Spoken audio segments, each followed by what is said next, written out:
नमस्कार, आप देख रहे हो जनमत की पुकार। दिल्ली में कांग्रेस का MG-NRGA बचाओ संग्राम शुरू।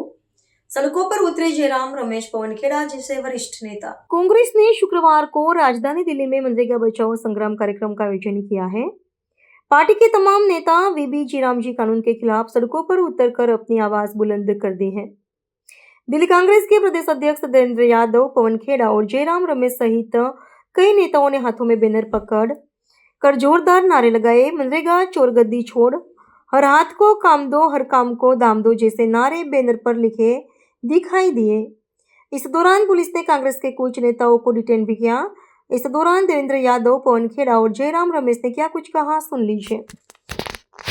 मोदी डरता है। देखिए, मनरेगा की लड़ाई जो एक आम गरीब व्यक्ति के रोजगार की लड़ाई है, उसको कांग्रेस पूरे देश में लड़ रही है और उसी लाइन पर हम दिल्ली में भी मनरेगा की इस लड़ाई को एक मजबूती के साथ लड़ने का काम कर रहे हैं। हम ये चाहते हैं कि जो गरीब लोगों को हक मिला था कांग्रेस की सरकार में कि उसको इज्जत और सम्मान की रोटी उसके घर पर मिल सके, उसके गांव में मिल सके, उसके गांव का डेवलपमेंट हो सके।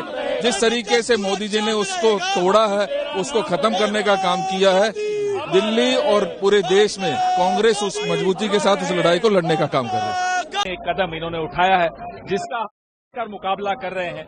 हमारे यहाँ वरिष्ठ नेता श्री अजय माकन जी हैं, श्री जयराम रमेश जी हैं, काजी निजामुद्दीन जी हैं, देवेंद्र यादव जी हैं और अनेक नेता दिल्ली भर से यहाँ इकट्ठे हुए हैं। जैसे यहाँ इकट्ठे हुए हैं वैसे राज्यों की राजधानियों में भी हर वार्ड में आज इस तरह का शांतिपूर्ण प्रदर्शन हो रहा है। नरेगा को बचाना मतलब मजदूर की आवाज को बचाना। इस देश में किसी भी सरकार ने मजदूर और किसान का अपमान किया है, उनका नुकसान किया है तो वो सरकार ज्यादा दिन नहीं रही है। नरेंद्र मोदी को ये समझ लेना चाहिए कि न केवल मजदूर और किसान का नुकसान किया है, जवान का भी नुकसान किया है, नौजवानों का भी नुकसान किया है और इसका खामियाजा इस सरकार को भुगतना पड़ेगा। आप लोग सब जानते हैं कि पिछले महीने मोदी सरकार ने एक बुलडोजर चलाकर मनरेगा अधिनियम को रद्द कर दिया था। ये एक ऐतिहासिक और क्रांतिकारी अधिनियम था जो सितंबर 2005 को सर्वसम्मति से पास किया गया था लोकसभा और राज्यसभा में। इस अधिनियम के बनाने में डॉक्टर मनमोहन सिंह जी की सरकार, नेशनल एडवाइजरी काउंसिल सलाहकार परिषद की अध्यक्ष सोनिया गांधी जी और हमारे नेता राहुल गांधी जी का एक बहुत बड़ा योगदान रहा था। और ठीक 2 फरवरी 2006 को, अभी 20 साल पूरे होने वाले हैं 1-2 दिन में, 2 फरवरी 2006 को तब के आंध्र प्रदेश के अनंतपुर के एक गांव में इस अधिनियम का क्रियान्वयन शुरू हुआ। 20 साल मनरेगा कानून लागू हुआ।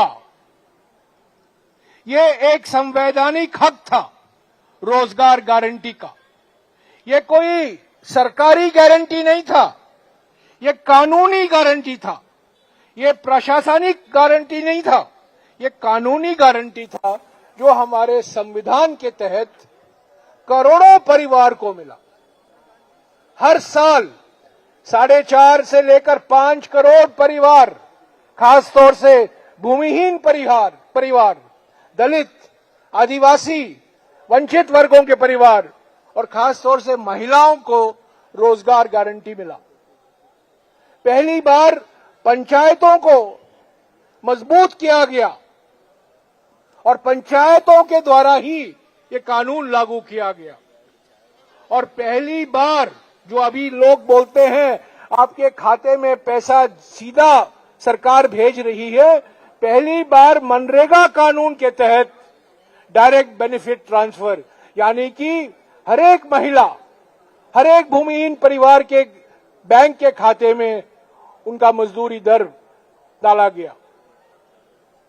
तो ये सब कानून रद्द किया गया है क्योंकि प्रधानमंत्री नहीं चाहते थे कि महात्मा गांधी से जुड़ा हुआ ये कानून और ज्यादा देर चले और खास तौर से जिस तरीके से पंचायत को सशक्त बनाया गया था, जिस तरीके से लोगों को अपनी हक मांगने का अधिकार दिया गया था, वो उससे बहुत नाखुश थे, घबराए गए थे, बौखलाए गए थे और इसीलिए उन्होंने लोकसभा और राज्यसभा में जबरदस्ती इस कानून को रद्द कर दिया।